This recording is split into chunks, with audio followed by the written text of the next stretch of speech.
Class 11 আজকের ক্লাসে সবাইকে ওয়েলকাম। আজকে আমরা থার্মোডাইনামিক্স আলোচনা করছি। আমরা আজকে হবে পার্ট 3, থার্ড ক্লাস এটা আমাদের। তো আমরা আজকে আলোচনা করব থার্মোডাইনামিক প্রপার্টিজ। প্রথমে এর জন্য আমরা যেটা আলোচনা করব সেটা হচ্ছে ম্যাক্রোস্কোপিক সিস্টেম।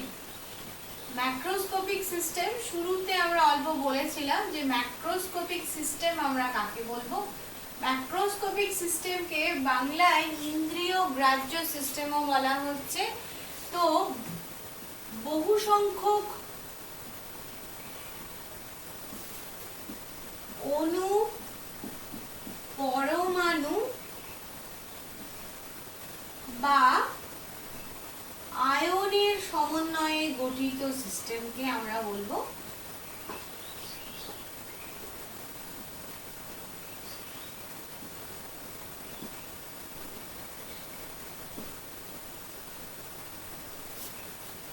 Macroscopic system. তাহলে আমরা কাকে বলবো? বহু সংখ্যক অণু, পরমাণু বা আয়নের সমন্বয়ে গঠিত সিস্টেম। এবার ম্যাক্রোস্কোপিক সিস্টেমের পরিমাপযোগ্য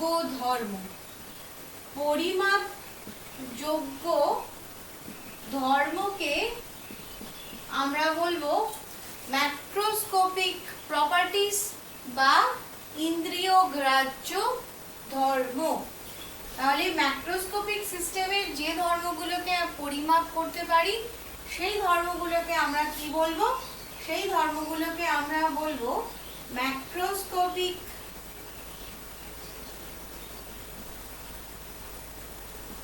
প্রপার্টিজ বা ম্যাক্রোস্কোপিক ধর্ম বা ইন্দ্রিয় গ্রাহ্য ধর্ম। এই ইন্দ্রিয় গ্রাহ্য ধর্মগুলোর উদাহরণ একবার দেখে নিই। উষ্ণতা মাপতে পারি, চাপ, ঘনত্ব, সান্দ্রতা, পৃষ্ঠটান। উষ্ণতা, চাপ, ঘনত্ব, সান্দ্রতা, পৃষ্ঠটান, ভর, এই ধরনের ধর্মগুলোকে আমরা বলছি পরিমাপযোগ্য ধর্মগুলোকে আমরা বলছি ইন্দ্রিয় গ্রাহ্য ধর্ম বা ম্যাক্রোস্কোপিক ধর্ম। এগুলোকে আমরা বলছি থার্মোডাইনামিক প্রপার্টিজ। এবার আমরা থার্মোডাইনামিক প্রপার্টিজকে দুটো ভাগে ভাগ করতে পারবো। খুব ইম্পর্টেন্ট জায়গা এটা। থার্মোডাইনামিক প্রপার্টিজকে আমরা দুটো ভাগে ভাগ করতে পারবো। একটা হচ্ছে ভর সাপেক্ষ বা এক্সটেন্সিভ প্রপার্টিজ, আরেকটা হচ্ছে ভর নিরপেক্ষ বা অবস্থাগত ধর্ম বা ইন্টেন্সিভ প্রপার্টিজ।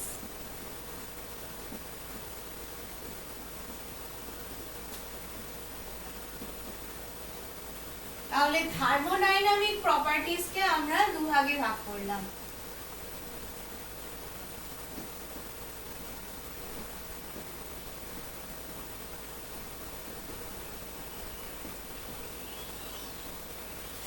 এখানে সংজ্ঞা থেকেই বোঝা যাচ্ছে যে ভর সাপেক্ষ মানে যে ধর্ম ভরের ওপর নির্ভর করবে, আর ইন্টেন্সিভ বা অবস্থাগত ধর্ম তার মানে যে ধর্ম অবস্থার উপর নির্ভর করবে, ভরের উপর নির্ভর করবে না, তাকে আমরা বলবো ইন্টেন্সিভ প্রপার্টিজ। এই দুভাগে ভাগ করলাম আমরা। এটা খুব ইম্পর্টেন্ট একটা জায়গা। এই কনসেপ্টটা যদি ক্লিয়ার না করি তাহলে কি হবে, বিভিন্ন পরীক্ষায় কম্পিটিটিভ এক্সাম এবং এইচএস এক্সামে আমাদের প্রশ্ন যখন আসবে আমরা করতে পারবো না। এই প্রশ্নটা বহু আসে, অনেকগুলো এক্সাম্পল দেওয়া থাকে, সেখান থেকে এমসিকিউ থাকে, সেখান থেকে চুজ করতে হয় কোনটা ভর সাপেক্ষ, কোনটা ভর নিরপেক্ষ, বা ম্যাচিং করতে দেওয়া হতে পারে। তো এই ধরনের প্রশ্নগুলোর ক্ষেত্রে আমরা আরো বেশ কিছু ধর্ম পাবো যেগুলোকে আমাদেরকে সেটা এক্সটেন্সিভ কিনা বা ইন্টেন্সিভ কিনা সেটা আমাদের নির্ণয় করতে হবে। সিস্টেমের যেসব ধর্ম সিস্টেমের যেসব ধর্ম সিস্টেমে উপস্থিত পদার্থের পরিমাণের উপর নির্ভর করে, পদার্থের পরিমাণের উপর নির্ভর করে, তাদেরকে আমরা বলবো এক্সটেন্সিভ প্রপার্টি। আরেকটা টার্ম আমরা মনে রাখবো এক্ষেত্রে, পরিমাণগত ধর্ম। পরিমাণগত ধর্ম, তাহলে ভর সাপেক্ষ ধর্মকে আমরা পরিমাণগত ধর্ম বলছি। এবার উদাহরণগুলো দেখে নেব। উদাহরণ হচ্ছে কোন কোন ধর্মগুলো তাহলে ভর সাপেক্ষ বা পদার্থের পরিমাণের উপর নির্ভর করে বলে পরিমাণগত বা এক্সটেন্সিভ ধর্ম প্রপার্টি, সেটা হচ্ছে ভর, আয়তন, ভর, আয়তন, এনট্রপি। এনট্রপি টার্মটা আমরা এখনো শিখিনি, তবে থার্মোডাইনামিক্সে ঢুকে গেছি, খুব তাড়াতাড়ি আমরা এই টার্মগুলো শিখব। এনথালপি, এটাও আমাদের কাছে এখনো অবধি অজানা। মুক্ত শক্তি, তাপগ্রাহিতা,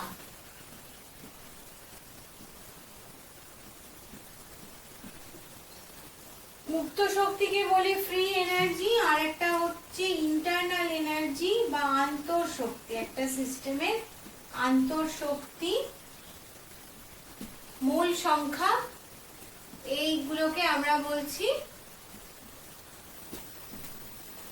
ভর সাপেক্ষ ধর্ম। বিভিন্ন কম্পিটিটিভ এক্সামে এই ধরনের প্রপার্টি গুলো দেওয়া থাকে এমসিকিউতে। কোনটা এক্সটেন্সিভ কোনটা ইন্টেন্সিভ চিন্তা হতে পারে, অনেকগুলো প্রপার্টি দেওয়া থাকবে, তার মধ্যে থেকে কোনটা এক্সটেন্সিভ বলো কোনটা ইন্টেন্সিভ বলো, এই প্রশ্নটা আমাদের থাকবে। কাজে এই টার্মটা আমরা এখানে যেভাবে মনে রাখছি এভাবে মনে রাখলে আমরা এই উত্তরগুলো করতে পারবো। এইচএস পরীক্ষাতেও আসে এবং অন্যান্য কম্পিটিটিভ এক্সামেও এসে থাকে। আর অবস্থাগত ধর্ম তাহলে কাকে বলবো? এখানে আমরা লিখেছি যে পদার্থের পরিমাণের উপর নির্ভর করে, এখানে তাহলে পদার্থের পরিমাণের উপর নির্ভর করে না। তাহলে কি বলবো? সিস্টেমের যেসব ধর্ম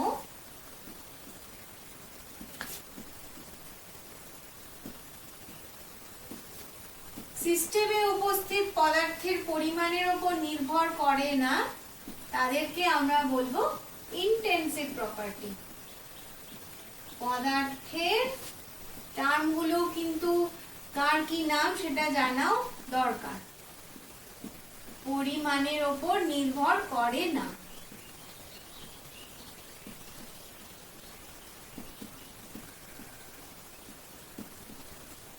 তাদেরকে আমরা বলবো অবস্থাগত ধর্ম বা ভর নিরপেক্ষ ধর্ম। ভর নিরপেক্ষ ধর্ম।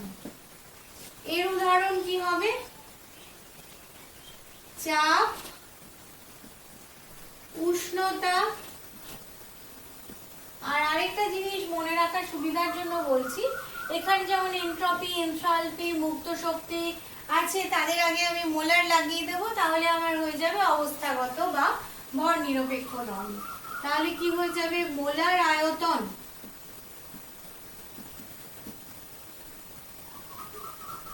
মোলার এনট্রপি,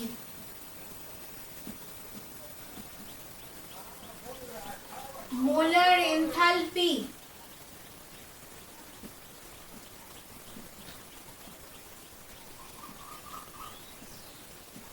প্রতিসারাঙ্ক, কোষ বিভব, গাঢ়ত্ব, সান্দ্রতা, পৃষ্ঠটান, আপেক্ষিক তাপ,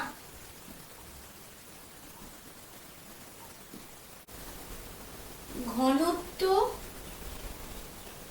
গলনাঙ্ক, স্ফুটনাঙ্ক,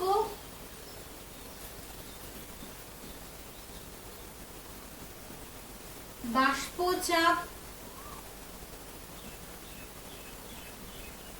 দ্বিমেরু ভ্রামক,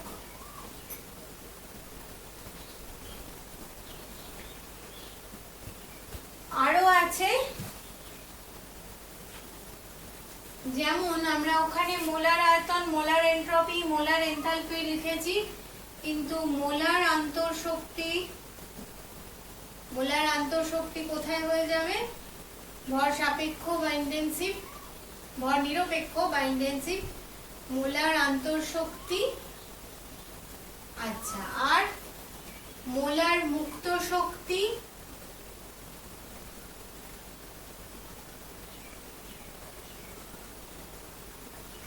সার্বজনীন গ্যাস ধ্রুবক,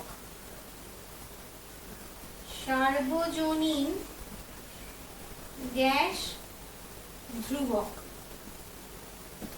তাহলে এগুলোকে আমরা বলবো, আমরা অনেক বড় একটা লিস্ট দেখলাম অবস্থাগত ধর্ম বা ইন্টেন্সিভ প্রপার্টিজ এর। তুলনামূলক ভর সাপেক্ষ ধর্মই কম, অনেক বেশি পরিমাণে আর রয়েছে আমার অবস্থাগত ধর্ম। এগুলো আমরা মনে রাখবো ভালোভাবে। যে ভরের ওপর কিভাবে নির্ভর করে না, যেমন যদি আমরা দেখি তাহলে স্ফুটনাঙ্ক, আমি যদি চাপ স্থির রাখি তো 1 গ্রাম জলকে ফোটাতে আমার 1 গ্রাম জল যে উষ্ণতায় ফুটে বাষ্পে পরিণত হবে, 1 কেজি জলও সেই উষ্ণতায় ফুটে বাষ্পে পরিণত হবে। তার মানে এখানে কি দেখতে পেলাম, যে স্ফুটনাঙ্ক ভরের ওপর নির্ভর করছে না। উষ্ণতা, চাপ এক্ষেত্রে একই রকম ভাবে আমরা তাদের ব্যাখ্যা করতে পারবো। ঘনত্ব, ঘনত্বর ক্ষেত্রে কি হবে? ঘনত্ব দুটো ভর সাপেক্ষ রাশির অনুপাত, যেমন ঘনত্ব ইকুয়াল টু ভর বাই আয়তন। তাহলে এখান থেকে আমরা এটাও মনে রাখতে পারি যে দুটো ভর সাপেক্ষ রাশির অনুপাত একটা ভর নিরপেক্ষ রাশি। এটা কিন্তু এই স্টেটমেন্ট হিসেবেও আসতে পারে, তখন সত্য মিথ্যা বলতেও হতে পারে। আচ্ছা, তাহলে কি মনে রাখবো আমরা, যে দুটো ভর সাপেক্ষ ধর্মের অনুপাত একটা ভর নিরপেক্ষ রাশি। এটা উদাহরণ দিয়ে ব্যাখ্যা করো। তখন আমরা কি ব্যাখ্যা করব, যে ঘনত্ব, ঘনত্ব হচ্ছে ভর বাই আয়তন। ভর একটা ভর সাপেক্ষ রাশি, আয়তন একটা ভর সাপেক্ষ রাশি, দুজনের অনুপাত ঘনত্ব একটি ভর নিরপেক্ষ রাশি। এবার এই ধর্মগুলোর দিকে যদি তাকাই, ভর, আয়তন, এনট্রপি, এনথালপি, মুগ্ধ শক্তি, তাপগ্রাহিত আন্তঃশক্তি, যেমন একটা সিস্টেমের 1 গ্রামের মোল সংখ্যা n, 1 গ্রামের মোল সংখ্যা n, 2 গ্রামের মোল সংখ্যা তাহলে হবে 2n। তাহলে মোল সংখ্যা ভরের ওপর নির্ভর করছে।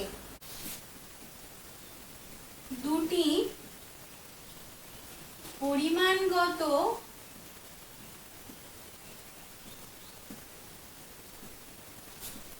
ধর্মের অনুপাত একটি অবস্থাগত ধর্ম।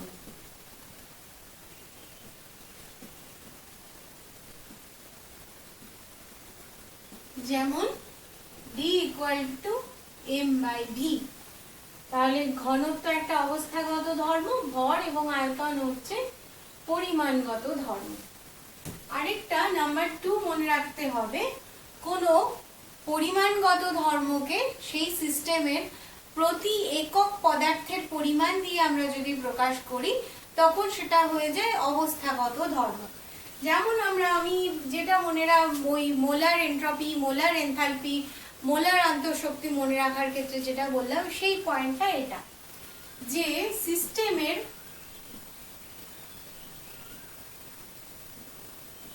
কোনো পরিমাণগত ধর্মকে, পরিমাণগত ধর্ম মানে এক্সটেন্সিভ প্রপার্টিকে, পরিমাণগত ধর্মকে প্রতি একক পদার্থের পরিমাণের ভিত্তিতে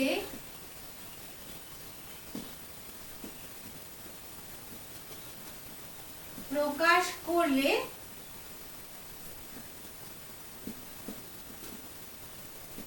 পরিমাণগত ধর্ম অবস্থাগত ধর্মে পরিণত হবে।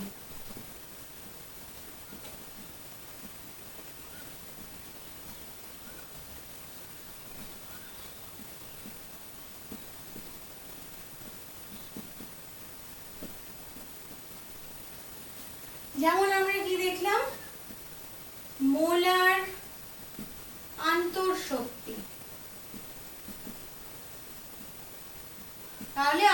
আন্তঃশক্তি অবস্থাগত ধর্ম নয়, আন্তঃশক্তি পরিমাণগত ধর্ম।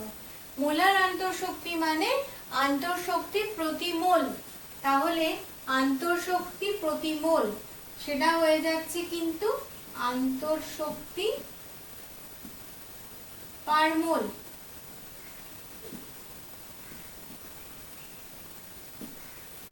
আজকের ক্লাস এই পর্যন্তই।